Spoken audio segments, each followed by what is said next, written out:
새벽 공기는 늘 정직하다. 차갑고도 투명한 그 기운이 거실 창가를 기웃거릴 때쯤 정희는 습관처럼 눈을 떴다. 예순을 넘기고부터 잠은 늘 짧아졌고 대신 생각의 꼬리는 길어졌다. 머리맡에 둔 돋보기를 더듬어 찾아 쓰고 시계를 보니 겨우 새벽 5시 반이다. 곁에서 잠든 남편은 여전히 고른 숨소리를 내며 깊은 잠에 빠져 있었다. 그 평온한 숨소리가 오늘따라 낯설게 들려 정희는 조심스럽게 침대를 빠져나왔다. 욕실 문을 열고 불을 켜는 순간 형광등의 하얀 불빛이 사정없이 쏟아졌다. 정희는 눈이 부셔 잠시 미간을 찌푸렸다. 그리고 그 빛 아래 정희는 멈춰섰다. 세수를 하려고 받아놓은 물 위로 자신의 얼굴이 비쳤다. 아니, 정확히 말하면 자신이라고 믿고 싶지 않은 누군가의 얼굴이었다. 정희는 젖은 손을 닦지도 못한 채 거울 속 여자를 가만히 응시했다. 젊은 날의 정희는 꽃 같다는 소리를 참 많이 들었다. 갓 피어난 목련처럼 뽀얀 피부, 수줍게 피어오르던 홍조, 생글생글 웃을 때마다 눈가에 잡히던 귀여운 애교살. 그때의 그녀는 거울 앞에 서는 것이 즐거움이었다. 어떤 옷을 입어도 태가 났고 화장을 하지 않아도 얼굴에서는 생생한 빛이 났다. 하지만 지금 거울 속에 서 있는 여자는 세월이라는 가파른 언덕을 숨가쁘게 넘어온 뒤에 지친 모습이었다. 가장 먼저 눈에 들어온 것은 이마의 주름이었다. 깊게 파인 세 줄의 선은 마치 인생의 험난한 고비마다 하나씩 새겨진 나이테 같았다. 첫 번째 줄은 아마도 큰아이가 돌치레를 하며 사흘 밤낮을 알아눕던 그해 겨울에 생겼을 것이다. 아이의 이마를 짚으며 대신 아프게 해달라고 빌던 그 간절한 밤들이 정희의 이마에 깊은 골을 만들었다. 두 번째 줄은 남편의 사업이 휘청거려 집안의 가구마다 빨간 딱지가 붙던 해의 흔적일 터였다. 쌀통이 비어가는 것을 들키지 않으려 혼자 속을 끓이며 가슴을 졸이던 날들. 그때 정희의 얼굴에서 봄날의 싱그러움이 처음으로 마르기 시작했다. 마지막 세 번째 줄은 친정어머니를 떠나보내며 목 놓아 울던 그 장례식장에서 새겨졌다. 엄마처럼은 안 살 거야 라고 다짐했지만 결국 엄마가 걸어갔던 그 고단한 길을 그대로 걷고 있는 자신을 발견했을 때 정희의 주름은 돌이킬 수 없을 만큼 깊어졌다. 그녀는 손가락 끝으로 살며시 그 주름을 만져보았다. 피부는 예전처럼 탄력이 있지 않았다. 손가락이 지나가는 길마다 힘없이 밀려나는 살갗을 보며 정희는 가슴 한구석이 텅 비어버리는 것 같은 상실감을 느꼈다. 시선을 아래로 내리자 이번에는 손등이 보였다. 정희가 가장 서러워하는 대목이었다. 그녀의 손등은 이제 거칠어진 밭고랑 같았다. 마디마디 굵어진 뼈마디와 푸르스름하게 솟아오른 혈관들. 그리고 여기저기 흩뿌려진 검버섯들이 마치 오래된 고서적에 핀 곰팡이 얼룩처럼 남아있었다. 이 손으로 참 많은 걸 했지. 정희는 혼잣말을 중얼거렸다. 이 손으로 아이들의 작은 몸을 씻기고 매일 아침 뜨거운 밥을 짓고 흙 묻은 옷가지를 비벼 빨았다. 한겨울 차가운 수돗물에 손을 담그며 배추를 씻어 김장을 하고 가족들의 끼니를 위해 칼을 잡던 손이다. 가족을 지키기 위해 물이 마를 날 없던 손이었다. 그런데 이제 그 보상은 쭈글쭈글한 가족뿐인 것 같아 서글픔이 밀려왔다. 문득 엊그제 동창회에서 만난 친구 영숙의 얼굴이 떠올랐다. 영숙은 값비싼 시술을 받았다며 팽팽해진 얼굴을 뽐냈었다. 정희야, 요즘 세상에 나이 드는 건 게으른 거야. 돈 좀 써서 관리 좀 해. 주름 봐라 얘. 그 말이 비수처럼 가슴에 꽂혔다. 관리하지 못한 게 아니라 관리할 시간과 돈을 자식의 학원비로 남편의 보약으로 쏟아부은 것뿐인데 거울 속의 정희는 마치 인생이라는 전쟁터에서 승리하고 돌아온 영웅이 아니라 모든 것을 잃고 돌아온 패잔병처럼 보였다. 눈가가 뜨거워졌다. 눈물이 뺨을 타고 흘러내려 턱 끝에 맺혔다. 정희는 세면대에 고인 찬물로 어푸어푸 세수를 했다. 상실감이라는 차가운 물줄기가 가슴 밑바닥까지 흘러내려 몸을 떨게 했다. 나도 한때는 내 인생이라는 연극의 주인공이었는데 이제는 누구의 엄마, 누구의 아내로만 불리다가 무대 뒤로 밀려난 조연이구나. 거울 속의 여자는 대답이 없었다. 그저 깊게 파인 주름 사이로 고인 눈물만이 그녀의 슬픔을 증명하고 있었다. 정희는 서둘러 수건으로 얼굴을 가렸다. 환한 불빛이 오늘따라 너무도 잔인하게 느껴졌다. 그녀는 화장실 불을 끄고 어두운 거실로 나왔다. 아직 동이 트지 않은 거실의 침묵이 그녀를 무겁게 짓눌렀다. 소파에 가만히 앉아 창밖을 보았다. 가로등 불빛 아래로 낙엽 하나가 힘없이 굴러다니고 있었다. 나도 저 낙엽처럼 쓸모가 닿으면 어디론가 치워질 존재일까?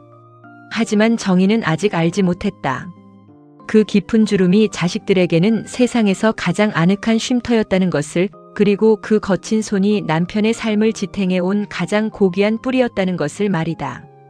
정희의 상실감은 이제 막 시작될 인생의 새로운 장을 앞둔 가장 어두운 새벽의 진통이었다. 욕실에서의 서글픈 대면을 뒤로하고 정희가 향한 곳은 거실 끝자락에 위치한 베란다였다. 그곳은 정희에게 단순한 다용도실 그 이상의 의미를 지닌 공간이었다. 아이들이 장성의 집을 떠나고 남편과의 대화마저 끼니를 챙기는 사무적인 것으로 변해버린 뒤부터 정희는 이곳의 작은 화분들을 하나둘 모으기 시작했다. 말없는 식물들은 정희가 주는 물과 햇볕에 정직하게 반응했다. 그것만이 정희가 세상과 소통하며 얻는 유일한 위안이었다. 이른 새벽에 푸르스름한 기운이 내려앉은 베란다 창가. 정희는 낡은 슬리퍼를 신고 타일 바닥 위에 섰다. 차가운 기운이 발바닥을 타고 올라왔지만 그녀는 개의치 않았다. 그녀의 시선은 정중앙에 놓인 커다란 화분, 분홍빛 제라늄에 고정되어 있었다. 불과 일주일 전까지만 해도 그 제라늄은 정희의 자랑이었다. 겹겹이 쌓인 분홍색 꽃잎들은 마치 어린 신부의 드레스 자락처럼 풍성했고 햇빛이 투과될 때마다 형언할 수 없는 생명력을 뿜어냈다. 동네 이웃들이 놀러 올 때마다 "어머, 정희 씨는 손이 보배네. 어떻게 이렇게 꽃을 잘 피워?" 라며 부러워하던 그 꽃이었다. 정희는 그 칭찬이 참 좋았다. 누군가에게 쓸모있는 존재라는 것, 무언가를 아름답게 꽃 피울 수 있는 능력이 아직 내게 남아있다는 증거 같아서였다. 그래서 매일 아침 정성껏 분무기로 물을 뿌려주고 시든 잎을 따주며 정성을 다했다. 제라늄이 활짝 피어 있을 때 정희는 자신도 그 꽃과 함께 다시 피어나는 기분을 느꼈다. 그런데 오늘 아침 제라늄의 모습은 처참했다. 화려했던 분홍빛은 간데없고 꽃잎 끝자락부터 거무스름하게 타들어가기 시작했다. 생기 있던 줄기는 힘없이 휘어졌고 무엇보다 정희의 마음을 아프게 한 것은 바닥에 흩뿌려진 꽃잎들이었다. 정희는 조심스레 허리를 굽혀 바닥에 떨어진 꽃잎 하나를 주워 올렸다. 한때는 눈이 부시도록 선명했던 분홍색이 이제는 빛바랜 종이장처럼 얇고 푸석거렸다. 손가락 끝으로 살짝 문지르자 꽃잎은 저항 한번 못 해보고 힘없이 바스러졌다. "너도 참 무정하구나. 그렇게 예쁘게 피어있더니 어쩜 이렇게 한순간에 가버리니?" 정희의 목소리가 떨렸다. 그것은 단순히 꽃이 시든 것에 대한 아쉬움이 아니었다. 거울 속에서 마주했던 자신의 주름진 얼굴, 그리고 속절없이 흘러가 버린 자신의 청춘이 이 시든 꽃잎 속에 고스란히 겹쳐 보였기 때문이다. 꽃이 지는 것은 자연의 섭리라지만 그 섭리가 오늘따라 정희에게는 너무도 가혹한 선고처럼 느껴졌다. 정희는 화분 앞에 쪼그리고 앉아 시든 잎들을 하나하나 따내기 시작했다. 손끝에 닿는 식물의 감촉이 차갑고 축축했다. 예전 같으면 내년에 다시 피겠지 하며 대수롭지 않게 넘겼을 일이다. 하지만 60이라는 나이의 문턱에 서고 나니 다음이라는 단어가 예전만큼 가볍게 다가오지 않았다. 나도 이 꽃처럼 사람들의 눈길을 사로잡던 시절이 있었지. 화사한 옷을 입고 거리를 걸으면 세상을 다 가진 것 같던 그때 말이야. 그런데 이제는 이렇게 시들어서 바닥에 떨어지는 일만 남은 걸까?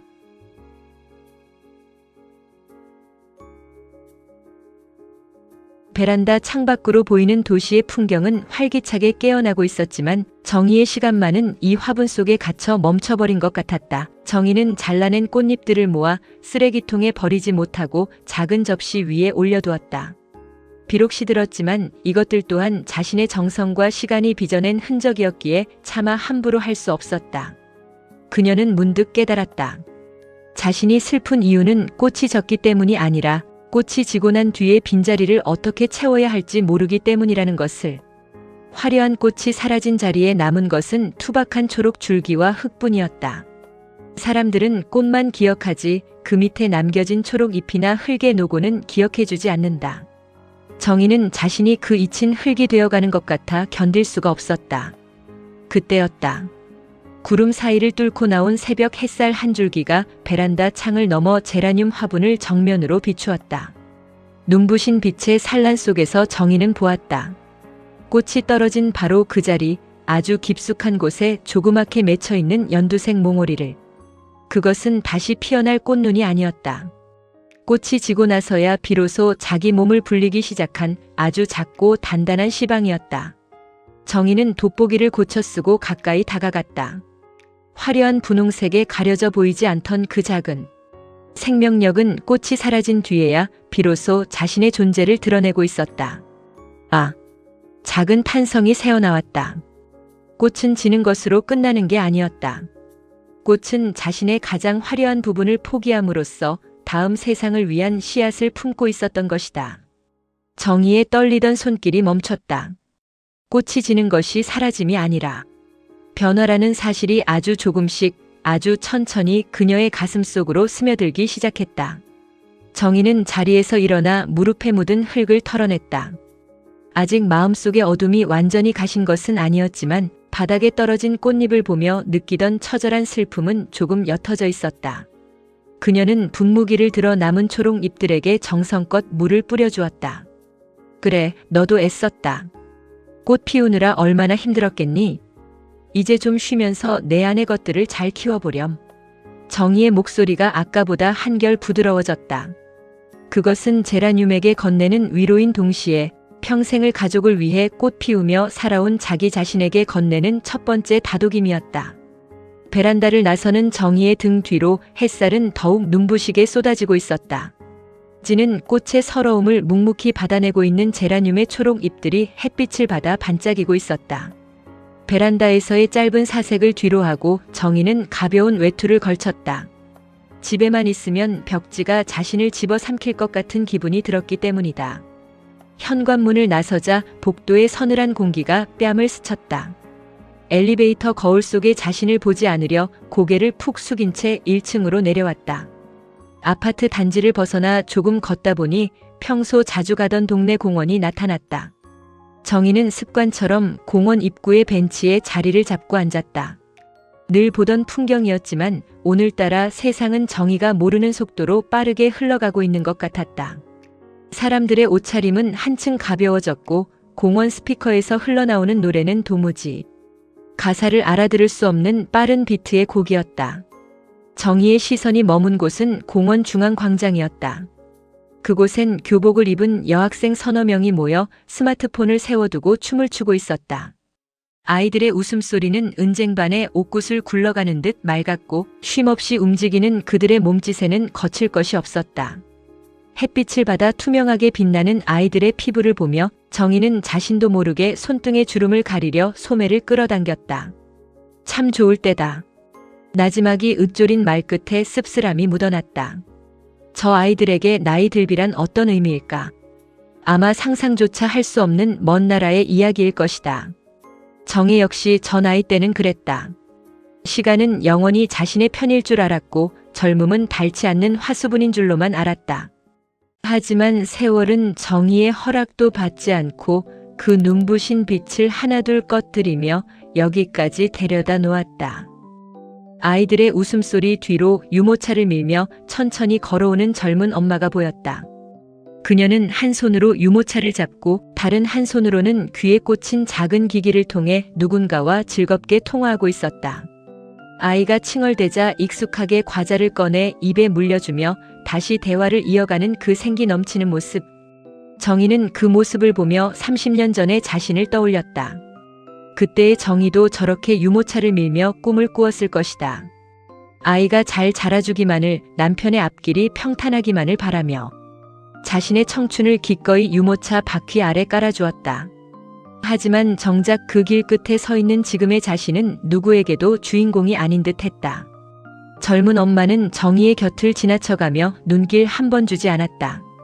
정희는 그저 공원의 배경처럼 낡은 벤치의 일부처럼 그곳에 앉아 있을 뿐이었다. 정희는 주머니에서 스마트폰을 꺼냈다. 화면을 켜자 수많은 알림이 떠 있었지만 정작 정희에게 안부를 묻는 메시지는 없었다. 아이들의 단톡방은 어제 저녁에 올라온 손주의 동영상 이후로 조용했다. 정희가 오늘 날씨가 참 좋다라고 올리려다 지운 문장이 입력창에 덩그러니 남아 있었다. 공원 벤치에 앉은 다른 노인들도 저마다 고개를 숙인 채 스마트폰 화면만 들여다보고 있었다. 소통을 위해 만들어진 기계라는데 왜 사람들은 점점 더 서로의 눈을 맞추지 않게 된 것일까? 정희는 이 작은 기계가 세상과 자신을 이어주는 끈이 아니라 오히려 자신을 고립시키는 보이지 않는 벽처럼 느껴졌다. 손가락 끝으로 화면을 이리저리 넘겨보아도 정희가 머물 자리는 어디에도 보이지 않았다. 사람들이 많아질수록 정희의 외로움은 더욱 짙어졌다. 주변의 소음은 활기찼지만 정희의 주위에는 정적만이 감돌았다. 마치 투명한 유리구슬 속에 갇혀 세상 밖을 구경하는 기분이었다. 사람들은 바쁘게 움직이고 대화하고 웃고 있었지만 그 누구도 정희가 앉아있는 벤치 쪽을 향해 따뜻한 시선을 보내지 않았다. 이제 내가 정말 쓸모없는 존재가 된 걸까? 가슴 한복판에 구멍이 뚫린 것 같았다. 평생을 누구의 아내 누구의 엄마로 살아오며 남의 속도에 맞춰 달렸던 정희였다. 이제 겨우 멈춰 서서 자신을 돌아보려는데 세상은 이미 저만치 앞서 달려가 버린 채 돌아보지 않는다.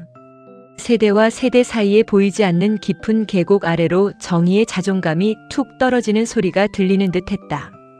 정희는 심호흡을 하며 시선을 하늘로 돌렸다. 구름은 느릿느릿 흘러가고 있었고 나뭇잎들은 바람에 몸을 맡긴 채 흔들리고 있었다. 문득 그런 생각이 들었다. 저 학생들도 저 젊은 엄마도 각자의 계절을 치열하게 지나가고 있는 중일 뿐이라고. 내가 그들의 계절을 시샘할 이유도 그들이 내 계절을 몰라준다고 서운해할 이유도 없었다. 봄꽃이 여름의 무성함을 질투하지 않고 여름의 녹음이 가을의 단풍을 두려워하지 않듯 인생에도 각기 다른 색깔의 시간이 흐르는 법이다. 정희는 지금 그 누구보다 깊고 진한 황혼의 계절을 지나고 있을 뿐이었다. 다만 그 계절이 처음이라 조금 낯설고 외로울 뿐이었다. 자리를 털고 일어나려던 찰나였다. 정희의 벤치 옆 끝자리에 한 노신사가 지팡이를 짚고 조용히 앉았다. 그는 정희처럼 소란스러운 광장을 바라보는 대신 발밑에 핀 작은 이름 모를 들꽃을 가만히 응시하고 있었다. 노신사는 정희가 일어서려는 낌새를 채고는 아주 인자한 미소를 지으며 고개를 끄덕여 보였다. 그 짧은 눈인사 속에는 당신이 여기 있다는 걸 내가 압니다라는 무언의 위로가 담겨 있는 듯 했다. 정희는 다시 벤치에 깊숙이 몸을 맡겼다. 세대 격차와 외로움이라는 차가운 바다 위에서 자신과 닮은 섬 하나를 발견한 기분이었다. 정희의 시선도 노신사를 따라 발밑의 작은 생명으로 향했다. 낯선 이의 침묵, 익숙한 무게. 정희가 자리를 털고 일어나려던 찰나 옆자리에 내려앉은 노신사의 무게감은 생각보다 묵직했다. 그는 낡았지만 결이 고운 중절모를 쓰고 있었고 손에 쥔 나무 지팡이는 오랜 세월 주인의 손때가 묻어 반들반들하게 윤이 났다.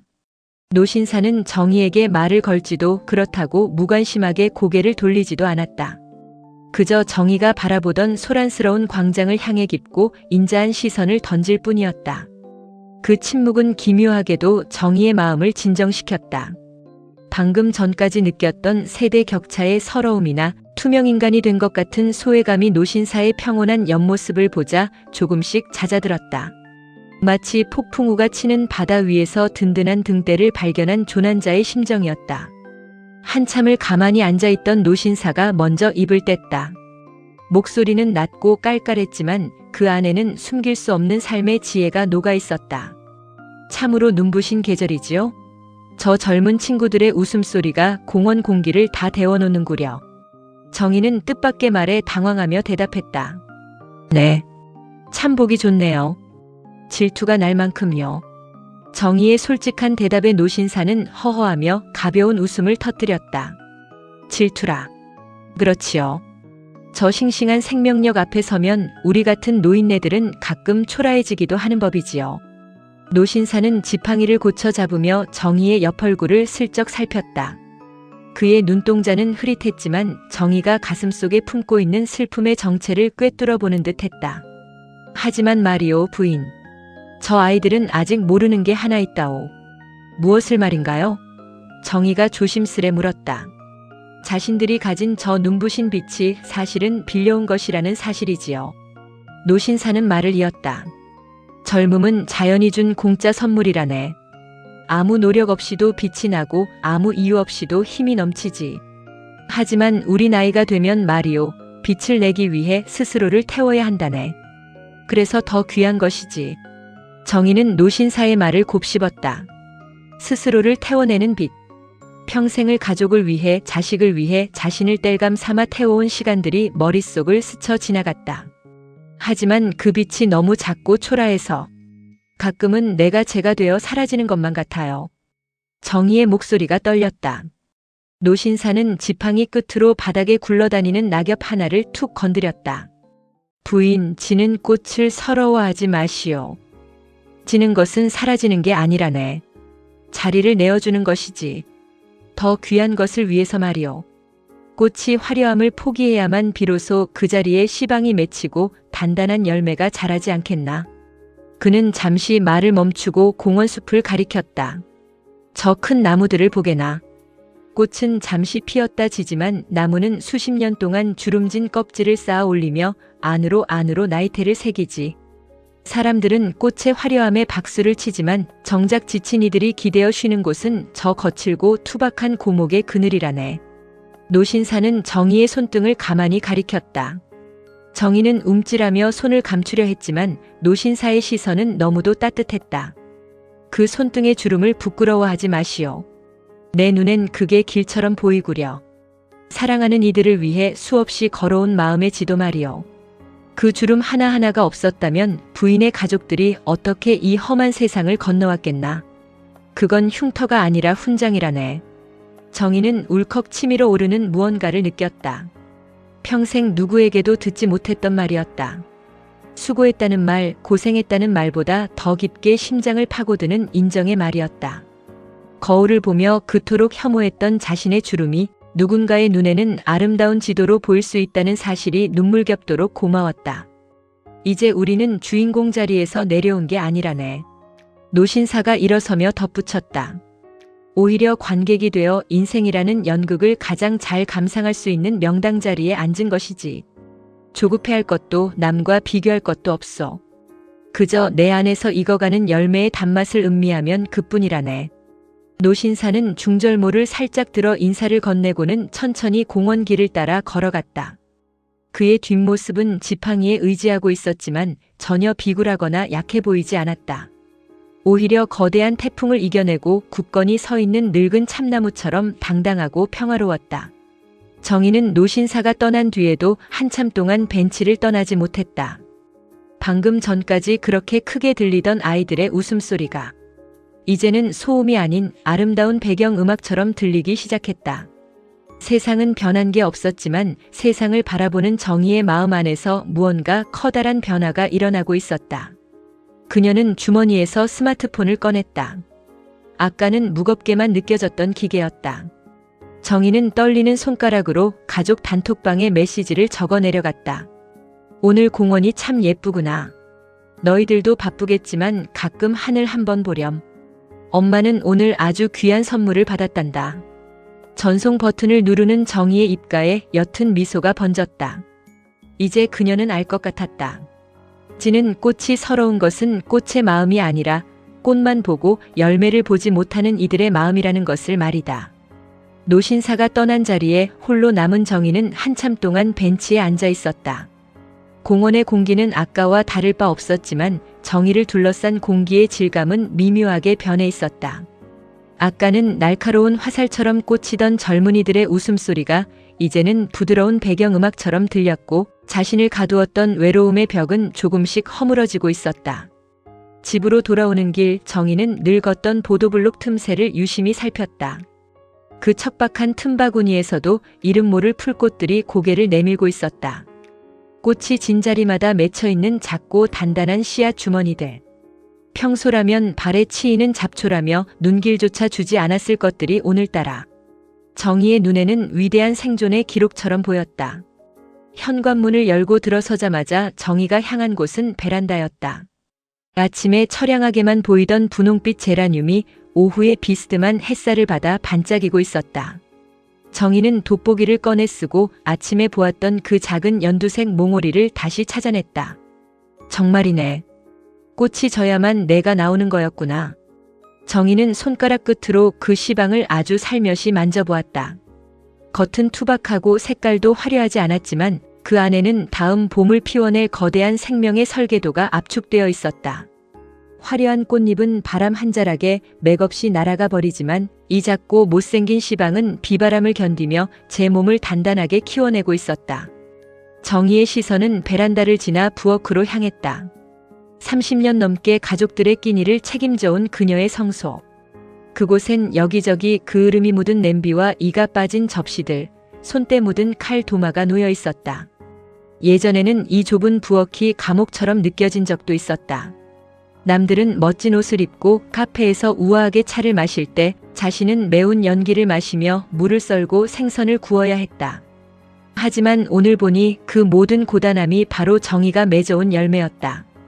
도마 위에 새겨진 수만 개의 칼자국은 가족들이 건강하게 자라게 한 훈장이었고 달고 다른 수저들은 정희가 일궈온 사랑의 증거였다.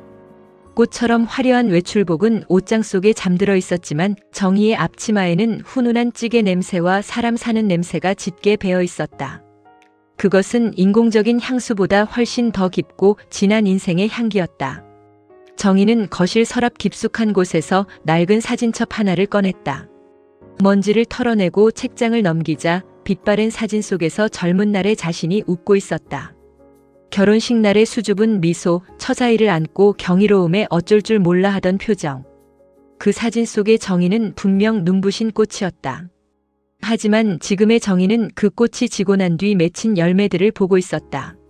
사진 속에서 갓난아기였던 아들은 어느덧 듬직한 가장이 되어 자신의 가정을 책임지고 있고 품 안의 딸은 제 엄마를 닮아 따뜻한 마음을 가진 어른이 되었다. 그래, 내가 이 아이들을 키워냈지.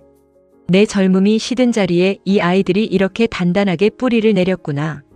정희는 깨달았다. 자신의 주름은 단순히 늙어가는 흔적이 아니라 자식이라는 열매를 키우기 위해 온몸의 수분을 내어준 나무 껍질의 흔적이라는 것을. 그 사실을 깨닫는 순간 거울 속에서 느꼈던 처절한 상실감이 경건한 자부심으로 바뀌기 시작했다. 노신사의 말처럼 열매는 비바람을 다 견디고 나서야 비로소 단맛이 든다. 정희는 젊은 날의 자신이 얼마나 조급하고 날카로웠는지 기억한다. 작은 일에도 쉽게 상처받고 남의 시선에 일희일비하며 스스로를 볶아쳤던 날들. 하지만 지금은 달랐다. 웬만한 바람에는 허허 웃으며 넘길 수 있는 여유가 생겼고 타인의 아픔을 제 아픔처럼 품어줄 수 있는 넉넉한 가슴이 생겼다. 겉모습은 초라해졌을지 몰라도 내면의 맛은 그 어느 때보다 달콤하고 깊어졌다. 이것이야말로 인생의 황혼기에만 허락된 진정한 수확이었다. 저녁때가 되자 휴대폰이 진동했다. 아까 보낸 메시지에 아들이 답장을 보낸 것이었다. 엄마, 공원 다녀오셨어요? 안 그래도 주말에 아이들 데리고 가려고 했는데. 엄마가 좋아하시는 단팥빵 사갈게요. 사랑해요. 정희는 아들의 짧은 메시지를 몇 번이고 다시 읽었다. 화려한 보석보다 비싼 명품 가방보다 이 투박한 진심 한마디가 정희의 가슴을 더 꽉 채워주었다. 꽃은 남들에게 보여주기 위해 피지만 열매는 소중한 사람들을 먹이기 위해 익는다. 정희는 오늘 자신의 인생이 누구보다 풍성한 식탁을 차려냈음을 확인했다. 정희는 다시 베란다로 나가 제라늄의 시방을 가만히 어루만졌다. 고맙다. 내 덕분에 나도 내 안의 열매를 볼 수 있게 됐어. 이제 정희는 지는 꽃을 서러워하지 않기로 했다. 아니, 오히려 기쁘게 보내주기로 했다. 꽃이 지지 않으면 결코 만날 수 없는 그 단단하고 귀한 세계를 이제야 발견했기 때문이다. 그녀는 부엌으로 가서 쌀을 씻기 시작했다. 오늘 저녁 밥물은 평소보다 조금 더 넉넉하게 잡았다. 정희의 마음이 그만큼 넉넉해졌기 때문이었다. 저녁 식사를 마치고 집안이 고요해진 시간, 정희는 다시 안방 화장대 거울 앞에 앉았다. 아침에 그토록 피하고 싶었던 형광등 불빛이었지만 이제는 피하지 않고 담담히 거울 속의 여자를 응시했다. 노신사가 말했던 마음의 지도를 찾아보고 싶었기 때문이다. 그녀는 화장대 위에 놓인 영양크림을 손가락 끝에 묻혔다. 그리고는 아주 천천히 마치 소중한 보물을 닦아내듯 자신의 얼굴 위로 손을 가져갔다. 손가락이 닿는 곳마다 굴곡진 세월이 만져졌다. 아침에는 절망이었던 그 주름들이 이제는 정의가 써내려온 인생이라는 소설의 문장들처럼 느껴졌다. 정의는 먼저 눈가의 잔주름을 가만히 짚어보았다. 까치발 모양으로 퍼진 이 주름들은 하루아침에 생긴 것이 아니었다. 그것은 아이들이 처음으로 엄마라고 불렀을 때 지었던 환한 미소의 흔적이었고, 남편이 첫 월급 봉투를 내밀며 쑥스럽게 웃던 날의 기쁨이 겹겹이 쌓인 결과였다. 물론 그 틈새에는 남모를 눈물도 고여 있었다. 열이 펄펄 끓는 아이를 등에 업고 밤길을 달릴 때 흐르던 절박한 눈물, 친정아버지가 돌아가시고 빈 마당을 지키며 삼켰던 소리 없는 통곡들. 기쁨은 위로 솟고 슬픔은 아래로 처지며 만들어낸 그 정교한 문양을 보며 정의는 자신이 얼마나 뜨겁게 감정을 쏟으며 살아왔는지를 깨달았다. 무표정한 젊음보다 수만 가지 감정이 교차하며 빚어낸 이 눈가가 훨씬 더 깊은 이야기를 품고 있었다. 검지손가락이 미간 사이에 깊게 패인 두 줄의 선으로 옮겨갔다. 이 주름은 정의가 무언가에 집중하거나 고뇌할 때마다 나타나던 버릇의 산물이었다. 매일 아침 오늘은 무엇을 해먹여야 식구들이 기운을 차릴까 고민하며 장바구니 물가를 따지던 고심의 흔적이었다. 전세금이 올라 막막하던 밤 자식의 성적표를 들고 속을 끓이던 오후, 그리고 남편의 사업이 위태로울 때 가장으로서의 무게를 함께 나누려 애쓰던 숱한 불면의 밤들이 이 미간 사이에 단단히 박혀 있었다. 그것은 도망치지 않고 삶의 무게를 정면으로 받아낸 자만이 가질 수 있는 책임의 문장이었다. 정의는 그 꼴을 쓰다듬으며 스스로에게 속삭였다. 정의야, 너 참 애썼다. 그 무거운 짐들을 다 지고 여기까지 잘 왔어. 입가로 내려온 주름은 유독 깊고 길었다. 거울을 보며 가장 먼저 지우고 싶어 했던 팔자주름이었다. 하지만 다시 보니 이 주름은 화를 내고 싶을 때 입술을 꽉 깨물며 참아냈던 인내의 시간들이었다. 시어머니의 엄한 꾸지람 앞에서도 대들지 않고 삼켰던 말들, 남편의 실망스러운 행동에도 아이들을 위해 묵묵히 등을 돌려 설거지하던 인고의 세월이 이 입가에 고여 있었다. 하지만 그 인내는 단순히 참는 것에 그치지 않았다. 그 주름은 어느새 둥글게 휘어져 인자한 미소의 길이 되어 있었다. 이제 정의는 화를 내기보다 이해하는 법을, 소리치기보다 다독이는 법을 아는 어른이 되었다. 날카로웠던 인매가 세월에 깎여 부드러운 곡선을 그리게 된 것, 그것은 나이가 준 가장 우아한 선물이었다. 정의는 마지막으로 자신의 손등을 화장대 위에 올렸다.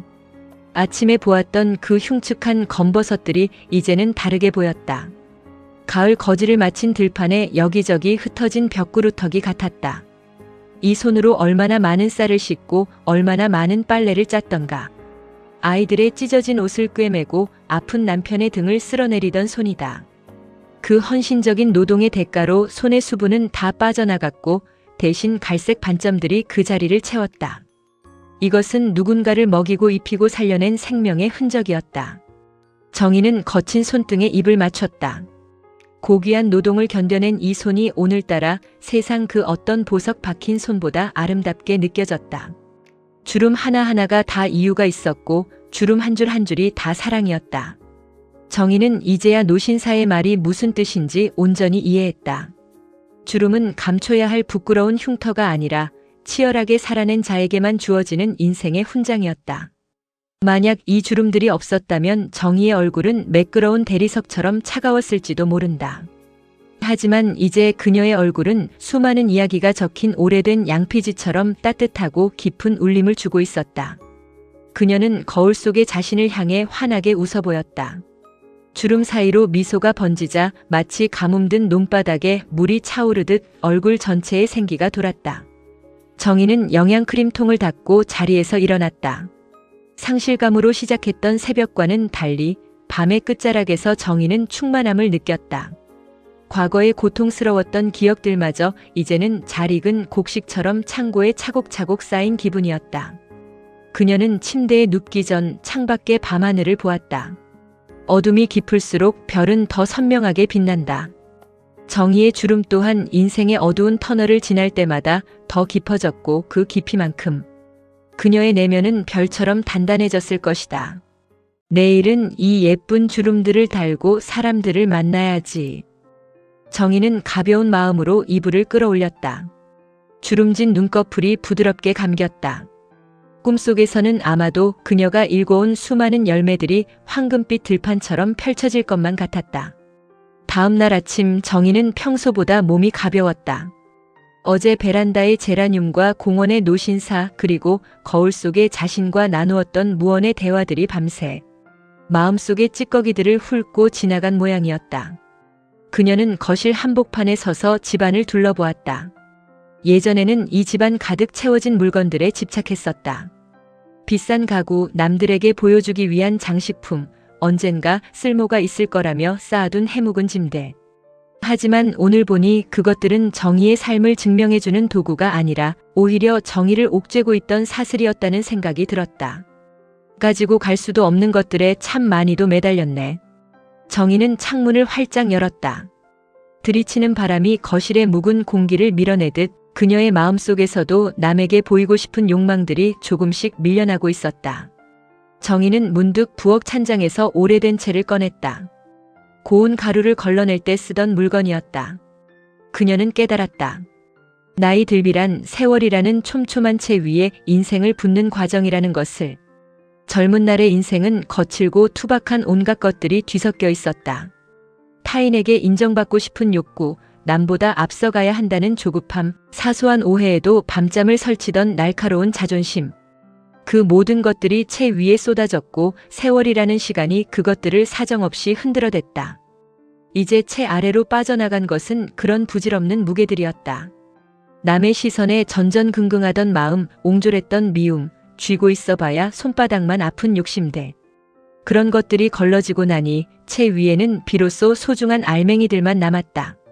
가족에 대한 깊은 사랑, 작은 것에도 감사할 줄 아는 겸손함, 그리고 비로소 마주하게 된 진짜 나라는 존재였다. 인간관계도 마찬가지였다. 예전에는 휴대폰 주소록에 이름이 가득 차야만 사회생활을 잘하는 줄 알았다. 마음에도 없는 경조사를 챙기고 억지로 웃음을 지으며 모임에 나갔다. 하지만 나이가 드니 그런 관계들은 마치 무성하게 자라 나무의 영양분을 뺏어가는 잔가지와 같았다. 정희는 이제 그 잔가지들을 기쁘게 쳐내기로 했다. 정말 마음이 통하는 친구 서너 명, 그리고 사랑하는 가족들. 그 소중한 몇 사람에게 집중하기에도 남은 시간은 그리 길지 않았다. 관계가 단출해지자 오히려 마음은 더 깊어졌다. 버려지는 것이 아니라 가장 순수한 정수만 걸러져 남는 과정이었다. 정희는 자신의 성격이 변해온 궤적을 더듬어 보았다. 젊은 시절의 그녀는 참으로 예민하고 날카로웠다. 남편의 늦은 귀가에 불같이 화를 내고 자식의 작은 실수에도 세상을 잃은 듯 나무랐다. 스스로에게도 엄격해서 조금만 계획에서 어긋나면 자책하기 일쑤였다. 하지만 세월은 그 뾰족했던 모서리들을 둥글게 깎아놓았다.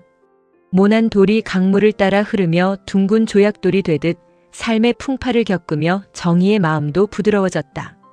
이제는 웬만한 일에는 그럴 수도 있지 하며 웃어넘길 수 있는 여유가 생겼다. 날카로웠던 내가 참 피곤하게도 살았구나. 둥그러진 마음은 타인을 찌르지 않는다. 오히려 그 부드러운 곡선 안에 누군가를 따뜻하게 품어줄 수 있게 된다. 그것은 노년만이 가질 수 있는 위대한 포용력이었다. 걸러지고 남은 것들은 대개 보이지 않는 것들이었다. 통장의 잔고나 아파트 평수보다 아침 햇살의 따스함과 찻잔에서 피어오르는 김의 모양, 곁에 있는 사람의 체온 같은 것들이 더 소중해졌다. 본질에 가까워질수록 삶은 단순해졌고 단순해질수록 행복의 문턱은 낮아졌다. 예전엔 비싼 음식을 먹어야 행복했다면 이제는 갓 지은 쌀밥에 된장찌개 하나만 있어도 감사가 넘쳤다. 이것은 결핍이 아니라 진정한 풍요가 무엇인지 알아버린 사람의 당당함이었다. 정희는 거실 소파에 앉아 텔레비전을 끄고 가만히 눈을 감았다. 예전엔 이 적막함이 무서워 괜히 라디오라도 틀어놓곤 했다. 하지만 이제 침묵은 그녀에게 가장 편안한 대화 상대였다. 침묵 속에서 그녀는 비로소 자신의 내면이 하는 소리를 듣게 되었다. 누구의 엄마도 아니고 누구의 아내도 아닌 오롯이 정이라는 한 인간으로서의 목소리였다. 너는 참 귀한 사람이야. 그동안 정말 수고 많았어. 그 목소리가 가슴 깊은 곳에서 울려 퍼지자 정희의 입가에 잔잔한 미소가 번졌다. 세상은 그녀를 늙어가는 사람이라며 소외시킬지 모르지만 정희는 자신이 완성되어 가는 사람임을 확신했다. 불순물은 빠져나가고 보석 같은 본질만 남는 이 시간이 그녀에게는 생애 가장 고결한 순간이었다. 창밖의 풍경을 다시 보니 세상이 달라 보였다. 조급하게 달리는 차들도 바쁘게 걷는 사람들도 모두 그들만의 채 위에서 흔들리고 있는 중이었다. 정희는 그들을 향해 따뜻한 시선을 보냈다. 모두들 잘 걸러내서 마지막에 가장 예쁜 알맹이만 남기기를. 정희는 이제 더 이상 자신이 버려진 존재라고 생각하지 않았다. 그녀는 세월이라는 고귀한 채를 통해 얻어낸 가장 순수한 인생의 결정체였다. 그녀는 주방으로 가서 가장 아끼는 찻잔을 꺼냈다. 걸러진 맑은 찬물처럼 그녀의 남은 생도 투명하고 깊을 것임을 예감하며 그녀는 향긋한 차향을 깊게 들이마셨다. 정희는 다시 안방 화장대 앞에 앉았다. 불과 며칠 전 새벽의 하얀 불빛 아래에서 절망하며 수건으로 얼굴을 가렸던 그 자리에 다시 선 것이다.